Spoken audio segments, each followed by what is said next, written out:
Essa música. Hello, I am Aisha, and Paula, your cultural hybrid mental health therapist, here to explore unfiltered and heartfelt conversations on core issues that affect us as human beings. Get ready for honest, captivating, and real stories that take you on a journey to navigate your life in the best possible way. So grab a seat And stay with us on this episode of Do We Have Your Attention?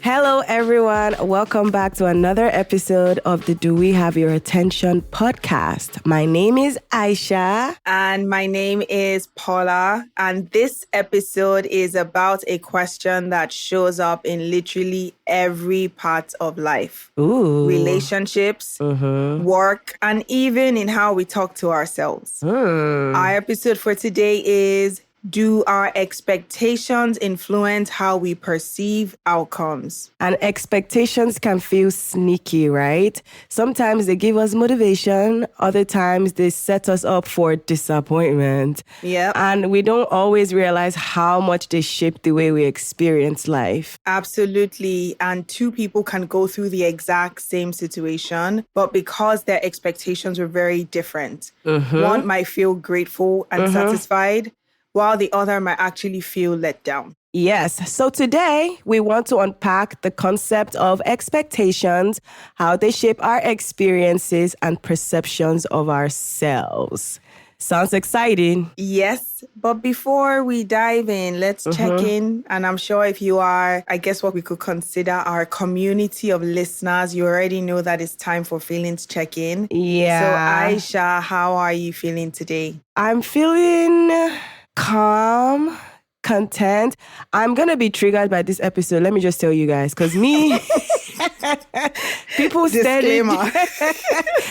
stay disappointing me, but that's because I put expectations up. So I'm like, this episode will be triggering, but it will be good for me to just keep reminding myself to learn and unlearn some certain things. So I'm actually excited for the learning part and just the reminder that I'm going to be setting for myself today that I can't control people and I just... Yeah.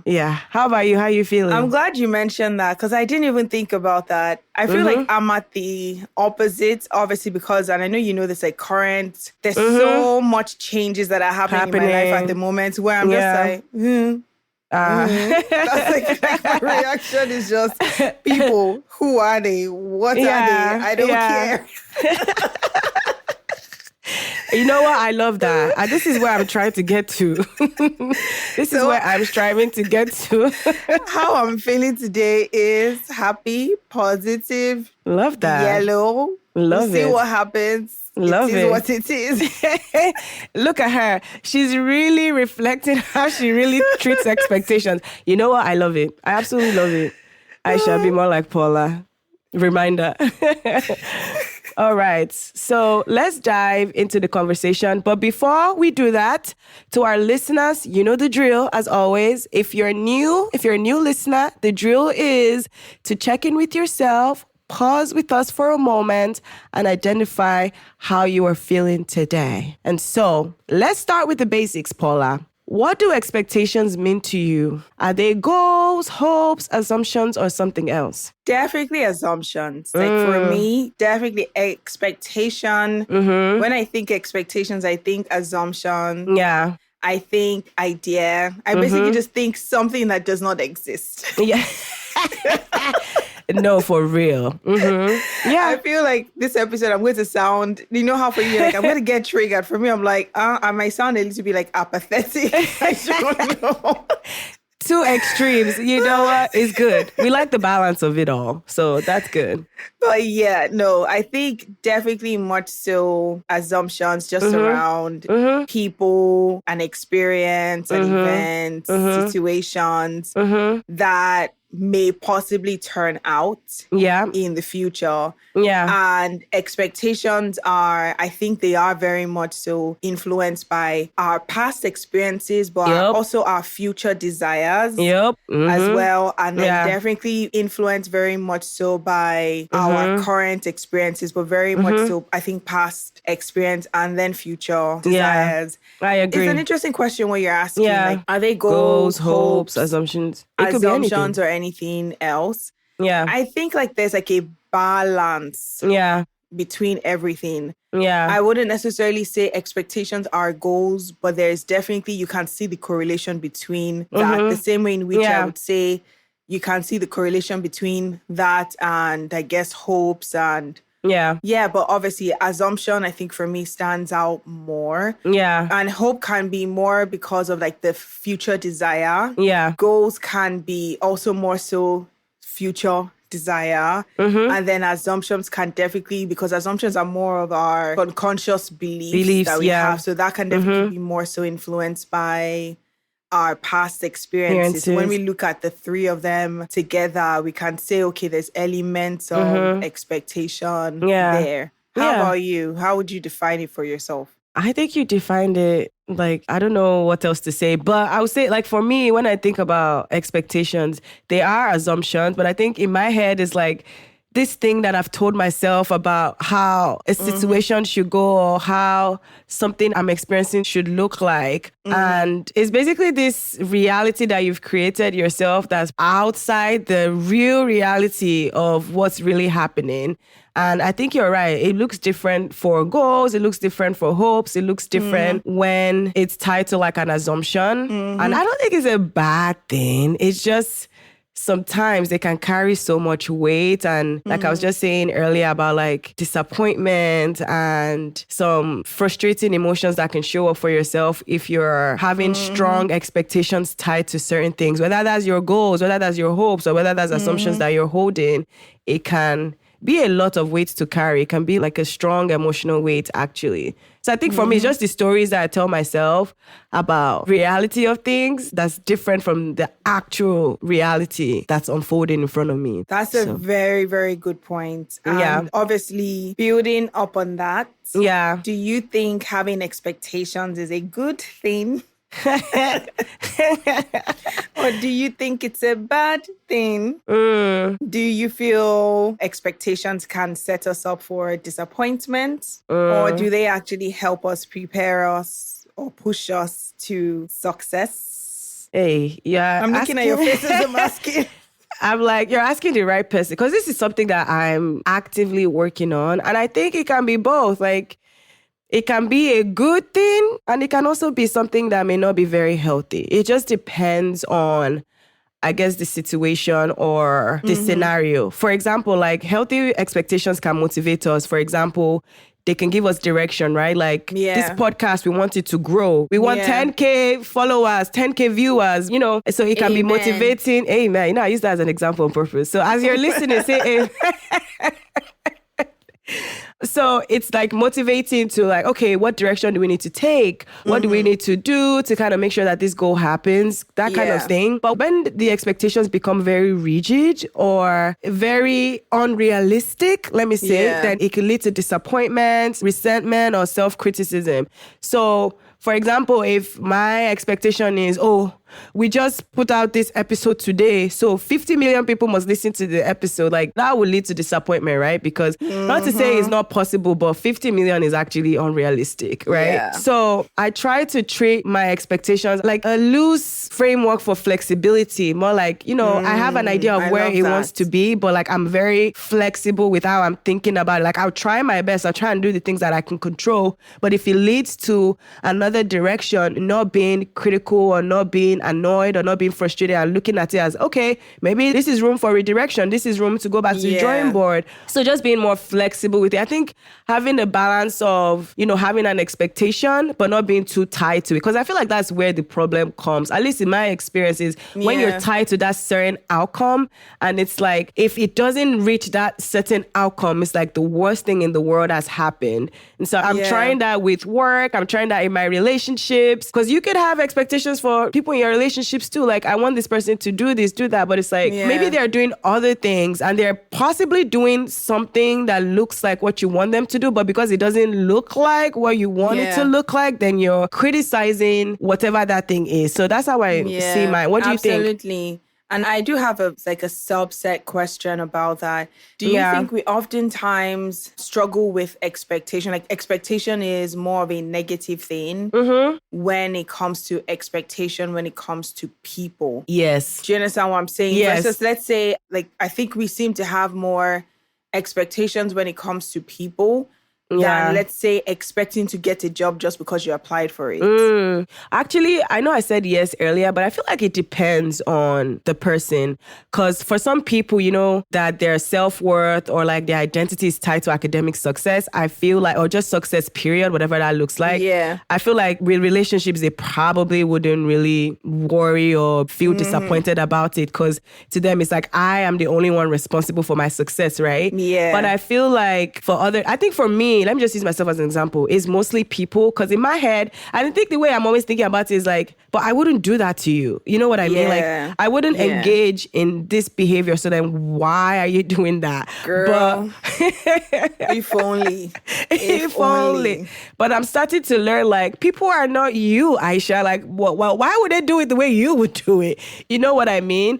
And I'm sure we will still dive more into the conversation about like having your own self-respect and boundaries, about like, it's not a bad thing to have, what's that word I'm looking for? Standards. Yeah, it's not a bad thing to have standards, but I think when those standards are very unrealistic for people, and I'm saying unrealistic because you're thinking about it more how you would behave or how you would react, then it's unrealistic because people are not you. But in general, I think as human beings, it's easier to be disappointed in people because we put a lot of trust, we put a lot of hope, we depend more on our connection. So it just makes sense that for people, you know, they would dive towards being disappointed. Like people say, I'm disappointed in you, and I'm like, or like you see like a celebrity, they're like, I'm disappointed in Rihanna for wearing that. Okay, like... No, but you're actually making an interesting point when you bring up standards. Yeah. I think that at some point in time, my expectations were also standards, and my standards were sort of seen like used the same way as expectations. Yeah. Now is not the same. Yeah. It's just about my standards. And in some cases, if people have earned and shown responsibility towards my boundaries, my expectation on how they show up can exist. Like there's like expectation where they would absolutely, like, these are people who possibly are capable of showing up and being responsible to those boundaries. I agree. If there isn't really evidence of that, otherwise, I try not to have expectations anymore. And it's interesting how I used to see it before as like expectation, standards, the same thing, like expectation, boundaries, basically the same thing. Boundaries, expectation, the same thing. And then all of a sudden something happens.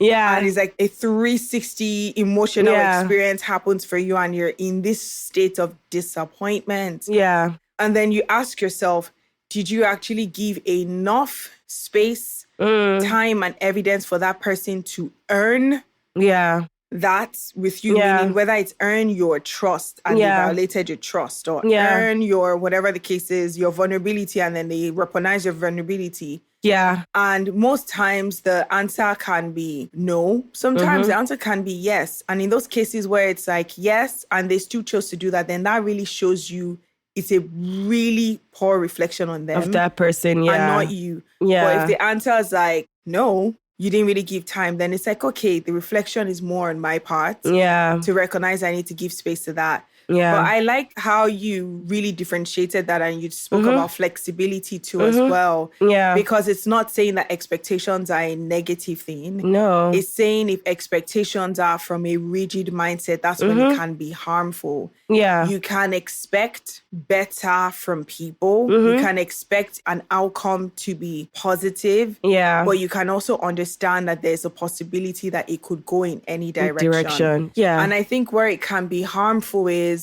as human beings, and I wouldn't say I'm like the guilty party when it comes to this.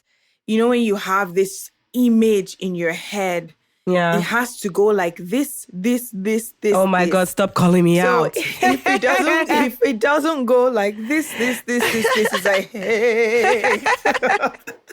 Stop calling me out. The 360 emotional experience happens again. And sometimes that can actually put us in a position where we actually don't realize it, but we miss the other possible ways in which we could have still had a good experience. And had a positive outcome. Because that script that we have in our head mentally is so strong that anything that looks different from that expectation immediately becomes a disappointment. Oh my God, but that was always going to be the outcome. So if that was always going to be the outcome, how real and tangible are your expectations when you All really right, Paula, think about stop it? dragging me. Excuse you.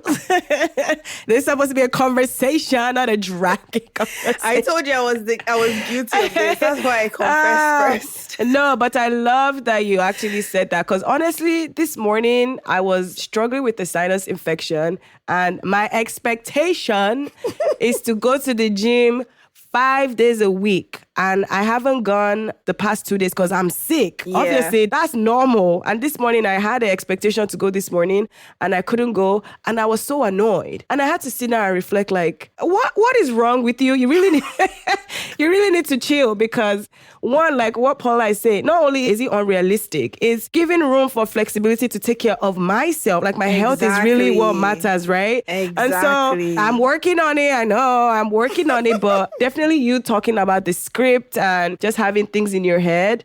I think I've in previous episodes talked about control and, need for control, and how sometimes your expectations is just you feeling that need to control and predict the future. But it can be very unhealthy, because guess what? We have no control sometimes. Some things just happen just the way they are supposed to happen, and we have no control over that. But if you keep trying to control it, then you're going to miss the opportunity to actually see things the way they were supposed to play out. Absolutely. But here's an interesting question for you, Paula. Can two people experience the same outcome but feel completely different about it just because of their expectations? Absolutely. I think this is the essence of individual differences. And I'm such a big fan of this concept of individual differences. Is really seeing the commonality within our differences, basically. In the sense where we can have shared experiences, but because of our differences as individuals and how we process our world and information, we can have connection through shared experience, but not necessarily the same experience, and not necessarily process it the same way. So I absolutely think that two people can experience the same outcome but have different expectations, whether it's in, say, for example, someone says like, oh, okay, maybe if I'm driving to West Philly, and I don't know if anyone ever see, this. If I'm driving to West Philly from where I live, it's like 30-something minutes. And my expectation is that there's going to be people on the road who are going to piss me off. There's the expectation that I'm going to hit potholes as I'm driving and I'm going to have to dodge them.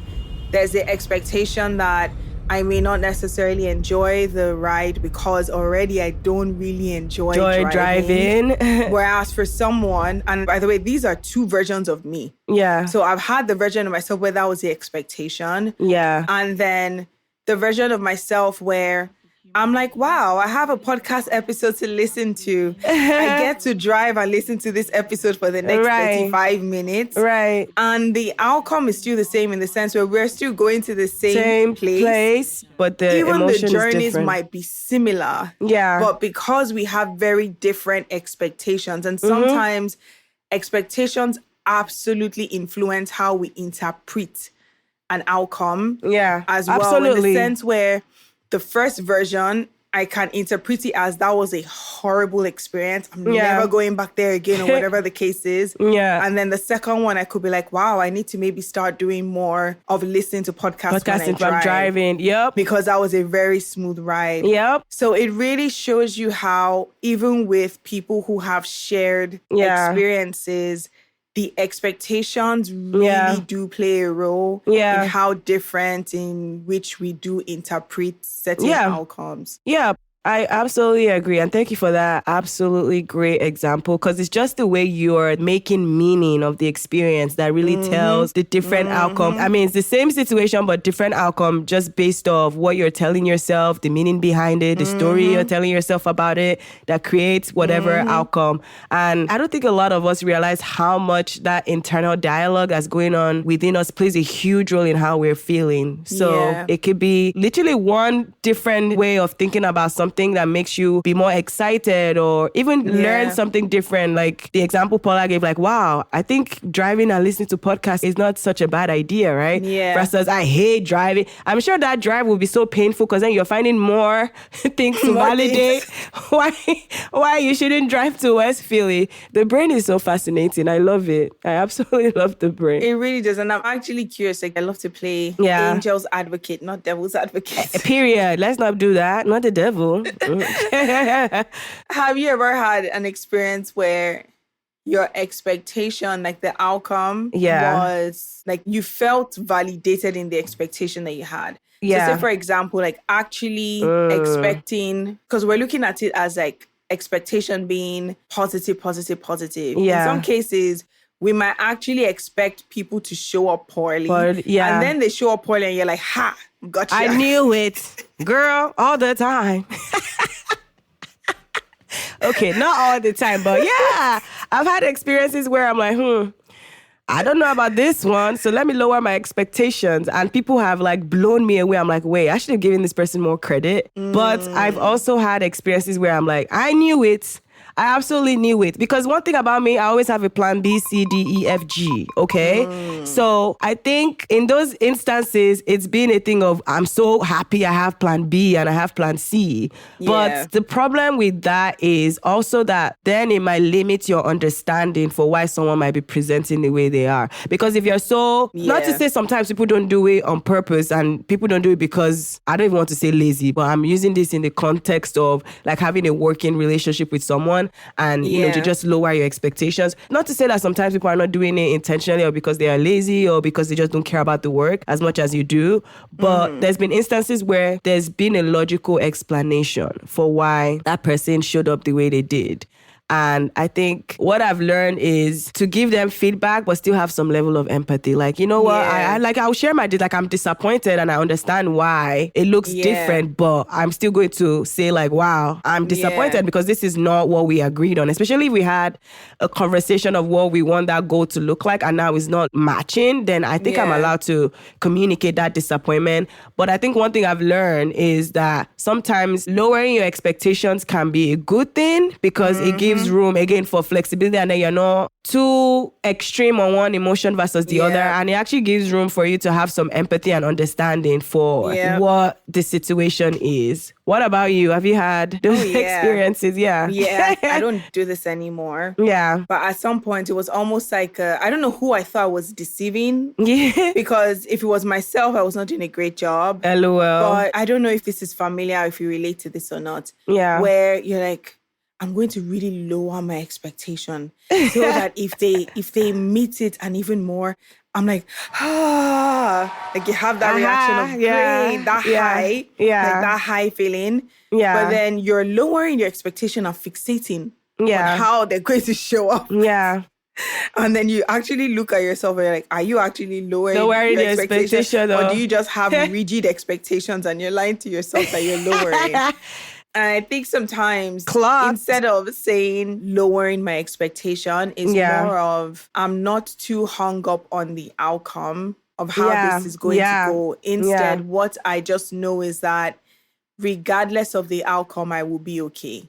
That's kind of how I reframe it now. And I sort of see it as regardless of the outcome, I will be okay. Because you're creating space for things to unfold the way they're supposed to, not the way you're expecting it to, or the way that in your mind you've created this story of how it should unfold. So, that makes so much sense. I love that. So, my question for you, and just a little bit of context, I'm in this season of my life where, like I said earlier on, I'm just chill. Like, As you should. I'm just chill. I don't have the energy or capacity to sort of extend myself in a way where I am expecting too much from different people. things Yeah. or people or whatnot. I'm more in a space where I want to really learn what it's like to move with the flow of where things can go, outcomes, what possible opportunities can happen. And I know sometimes it comes from, in my own case, many different changes and transitions happening in your life. Yeah. And I don't think it's a bad place. I think it's actually a really nice place to be in. Good place to be in, yeah. And I had a conversation with my therapist recently about this phase, and it translates to every different part of my life, not just dating, but it was in that context, it was dating. Yeah. And she was sharing with me how rigid expectations or the rigidity can actually be very much so a trauma response as well, can very much so stem from trauma. And sometimes we think that by having rigid expectations, we are controlling outcomes. Yeah. But then, and why this was even a conversation was because I was telling her that in me just being chill, calm, moving with the flow, I'm realizing that I don't have to be as rigid as I normally am because I see my standards, like my healthy standards and boundaries show up. Meaning I'm moving with the flow. If something doesn't seem right here, I investigate, I clarify. If it's not, if it doesn't feel safe or good for me, I move on. If this is something that I'm like, okay, I don't like the fact that I might have to stop working with this person, and this is obviously a relationship that I value, a work relationship that I value, but we're at a stage where maybe the relationship has served its purpose. I see it for what it is. I accept it. I look at what life could bring me following this. Because my sense of self and my boundaries are very strong, that I don't feel fearful like I have to be in control. So good. It made me really see that there are differences between healthy standards versus rigid expectations. And I'm wondering, like, what would you say is the difference between these two? And when we actually talk about lowering expectations, are we actually limiting ourselves? Or would we actually say this is us protecting our peace? Very good question. But I think as you were describing earlier, I think healthy standards are rooted in self-respect and values, like kind of saying, I deserve to be treated with kindness, or I'm going to do my best at work. It's just like how you're communicating with yourself, with how you want to show up with yourself, the world, and other people. And like, you know, holding on to those values and that standard. Rigid expectations are more about feeling like you have an illusion of control. And so whether that is about controlling other people or that you can somehow predict the future, which we know like is not 100% possible. So an example of that would look like, oh, this person should act this way, or this project must succeed exactly like this. And it's like the former, which is like the standards, are empowering you again because you're connecting with yourself in a way that is like with self-respect and with value. And the other one is just frustrating you because one, you don't have control of how other people will show up with these projects, right? So we don't even know what the outcome will look like. And so you're getting one that's empowering you and one that's like frustrating you and leading you more to disappointment. And I don't think that lowering your expectations is a bad thing, like we were saying earlier. I think sometimes it's just a way of dealing with the actual reality and letting reality unfold rather than, again, feeling like you have this illusion of control of how the reality would unfold. So sometimes it's actually more about emotional intelligence and having discernment about a situation and be like, no, I know like if I really reflect on it, let me lower my expectations a little bit. And it's not that you're lowering your standards. So think about it like you're just being more flexible rather than like you're lowering your worth. It's not about you or how you connect with yourself or other people. Is more about being realistic about the situation, right? Like I gave you the example of the followers or like the people listening in. 50 million people not listening to the episode the next day is not going to lower our worth as like podcasters. But, you know, if I lower the expectation of, okay, maybe like between the range of like 5,000 to 10,000 people, then that's me lowering my expectation to the reality of just what I know about how engaged our community is so far. I hope that answered the question. Absolutely. No, you're absolutely right that it really doesn't mean that you're limiting yourself. Sometimes it's really just you protecting your peace. And also it's you knowing your worth. Yeah. While still leaving room for flexibility and change to happen, like you said. Yeah. And sometimes where it can get tricky for us is when we attach it to our sense of self and our sense of worth. Yeah. I think something that I'm also just personally curious about, especially because you shared earlier on that this is something that could be triggering. I'm guessing for someone else, they could also see this topic and be like, ooh, this is going to be triggering for me. Yeah. So I'm very curious to know, why would a topic like this, or why could a topic like this be triggering for a person? I think because we know the truth. That's just what it is. Like, at least for me, it's more like I know based off multiple consistent situations that you can't control the future. You can't control the reality of how things unfold. But for some, I mean, I know mine is anxiety triggered. It's connected to anxiety. And it's something that I'm actively working on. And I think, like you said earlier, it could also be a trauma response for some people, right? So at least I identify why mine exists and why I show up the way I show up. And I think, again, it's just back to, I know that this is something I need to work on. So that's why it's triggering, because it doesn't work all the time. So it's not like a successful, consistent behavior to continue engaging in. So I know, because there's been more failures than success, that this is not a healthy, realistic thing to do. But again, working on the underlying issues of like the anxiety, why I do what I do, and like trying to practice exposure therapy of like trying different behavioral patterns or different ways of doing things has been very helpful. But I think for me, it's just knowing that I'm going to be hearing the truth. And I'm like, I don't want to hear that because I already know the truth. Why are you telling me this again? So for me, it's more about, I'm not in denial. I know it's the truth, but just hearing it sometimes can be like, yeah.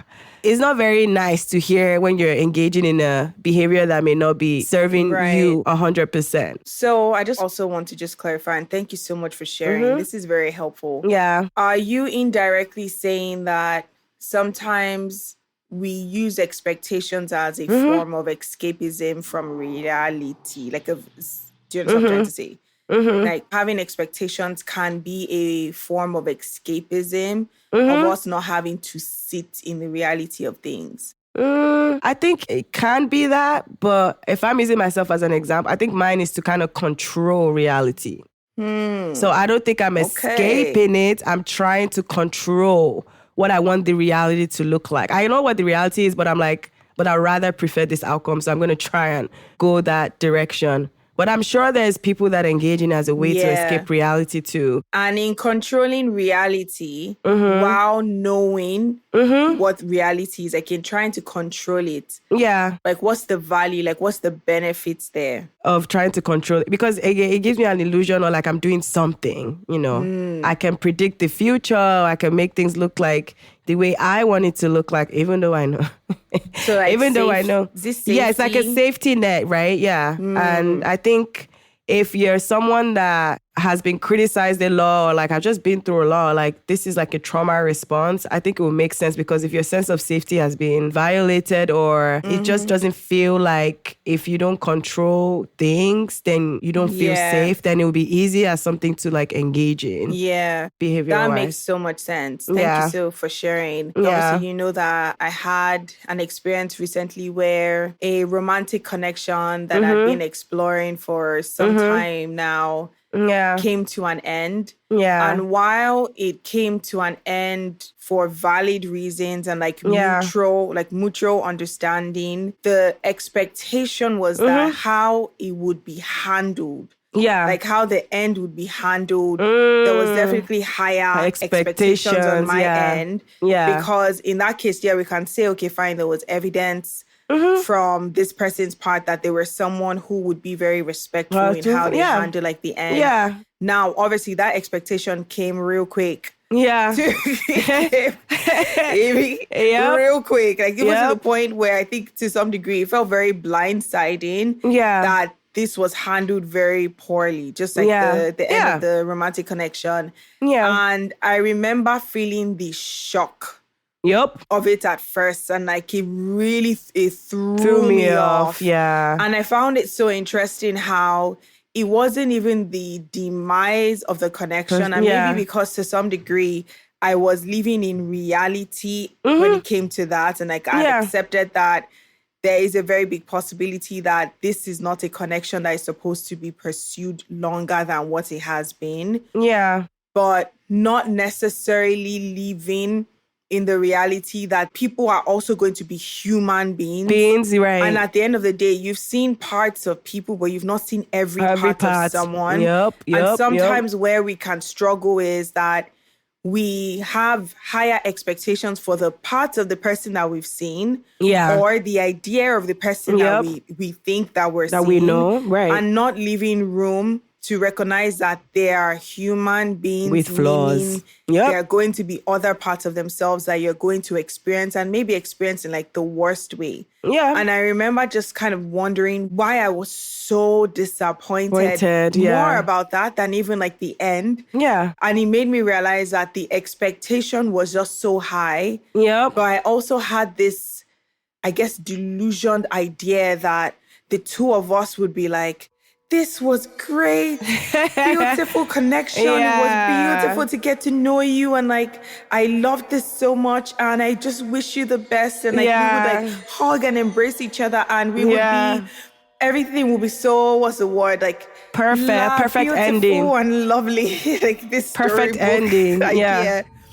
And Disney movies are always they're not always very positive, but this storybook true love idea, story. I don't know what's in my brain, but it also made me realize as well that I wasn't living as well in the reality that not everyone can handle an end. Yep. And not everyone is going to handle an end in this exact same way. You know what you were saying about not everybody processes things like you. But also this perception of like, I wouldn't do this, so why would you do that? And I think sometimes too, that's where it's like the chokehold comes, where we're like, I wouldn't do this, so why wouldn't you? Like, why would you do that? Yeah. This expectation that because you hold yourself to a higher standard as who you are and how you treat people doesn't necessarily mean that people are going to be doing the exact same thing. Yeah. And also recognizing that sometimes to holding ourselves to a higher standard as well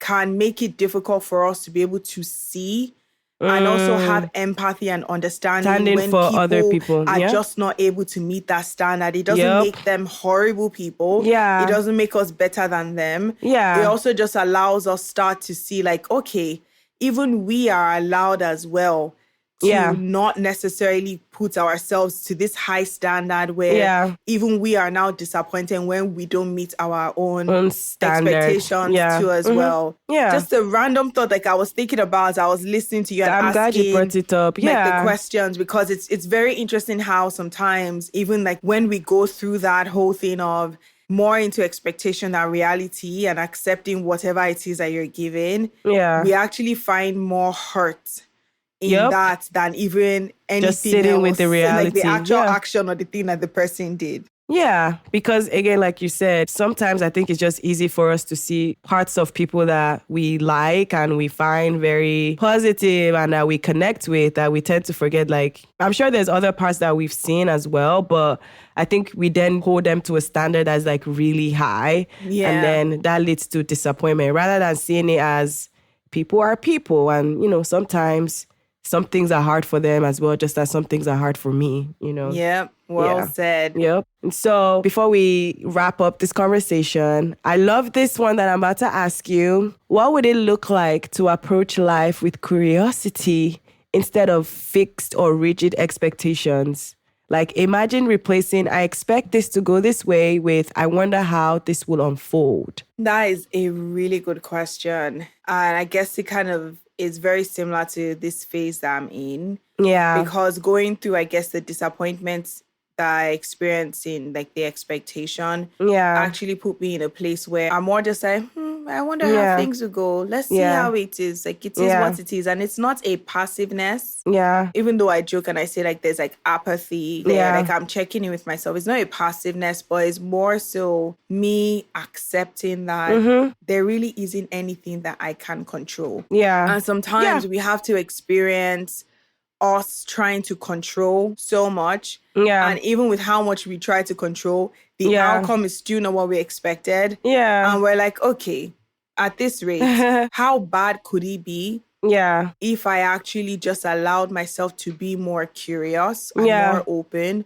Yeah. Because the level of stress and disappointment and frustration that comes with the rigidity around fixed expectations Yeah. is actually not healthy. It's so bad. Like when you really ask yourself, is it really working? You're like, no, it's not actually working. And it it's just not makes worthy me feel either. worse. Mm-hmm.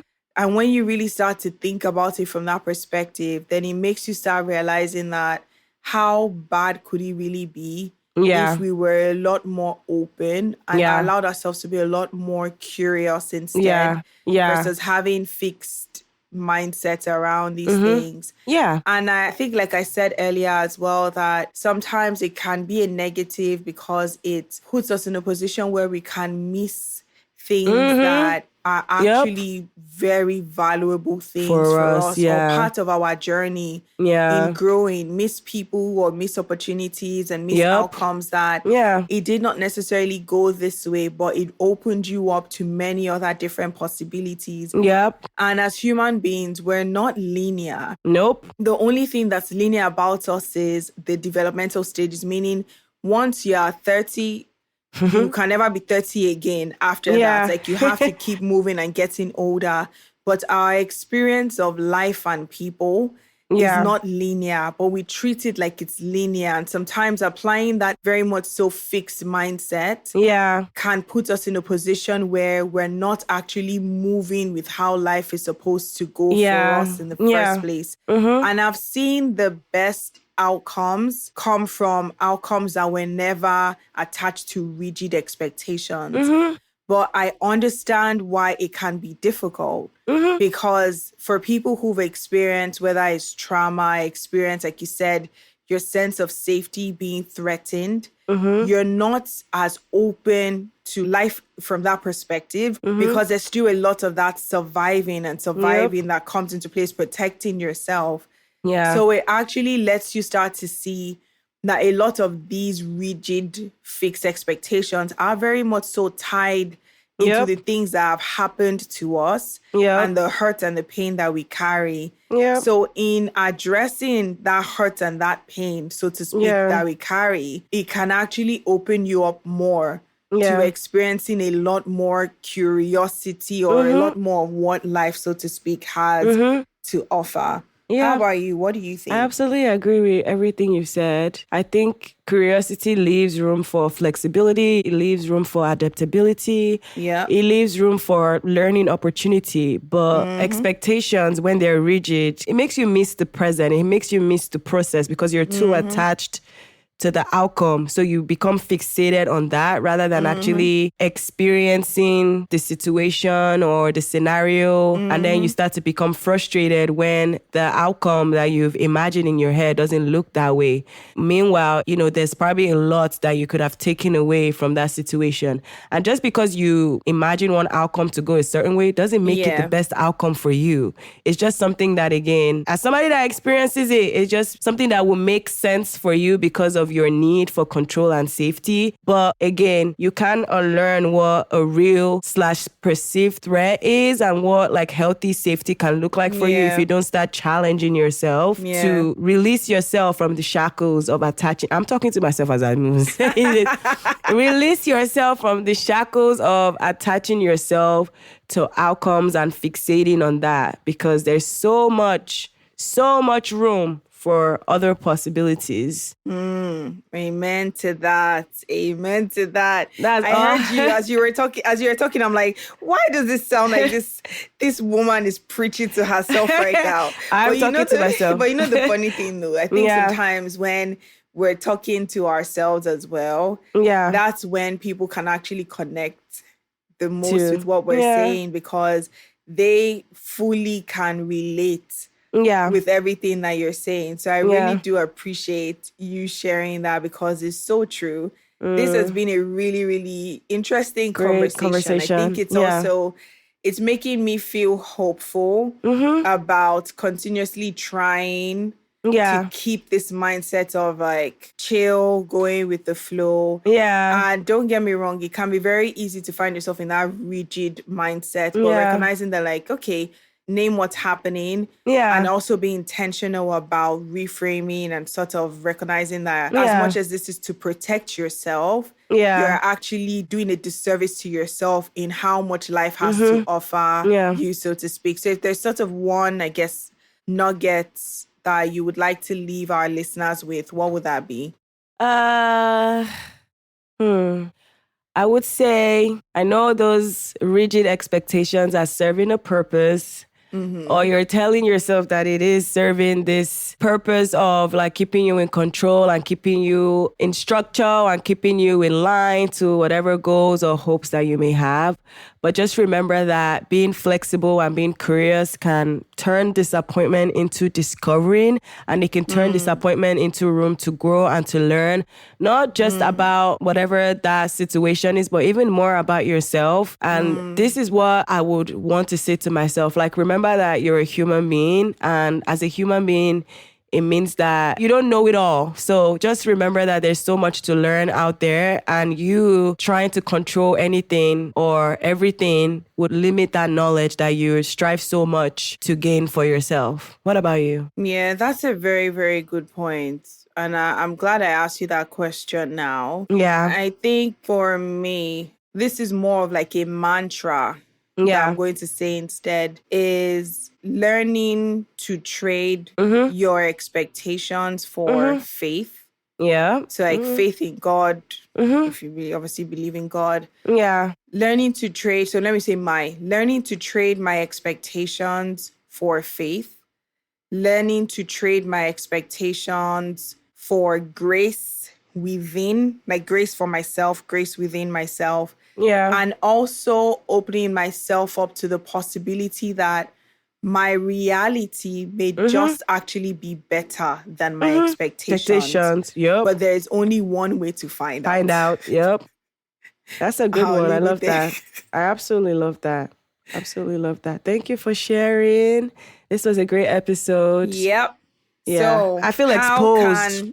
Not exposed. Nah, people know how my brain works. Ha ha ha. LOL. So how can our listeners find us? And obviously to keep this conversation going, as we keep saying, please leave a review, like, repost, comment, send your questions to us, DM your questions, because we want to start to take conversations in the podcast room, outside of the podcast room, within our, now I'm thinking about it, DWHYA community, if you want to call it that. Yeah, our attention community. Within that community. So please, please, please make sure to leave your comments, your reflections as well. Yeah. And for our listeners who also would like to find us and be a part of that community, how can they find us? They can find us at DWHYA Podcast on Instagram and on X. They can find us at DWHYA Podcast 1 on TikTok. And if you would like to just email us your thoughts, comments, and feedback, you can find us at info@dwhyapodcast.com. And if you'd like to connect with me personally, you can find me on Instagram and TikTok at ab.popoola. Paula, where can they connect with you personally? You can find me on TikTok and Instagram or LinkedIn at paula.b.martins and or the Human Therapist LLC on Instagram. Period. Yes. Right. We look forward to hearing from you. Thank you for listening. Until next time. Bye. Bye.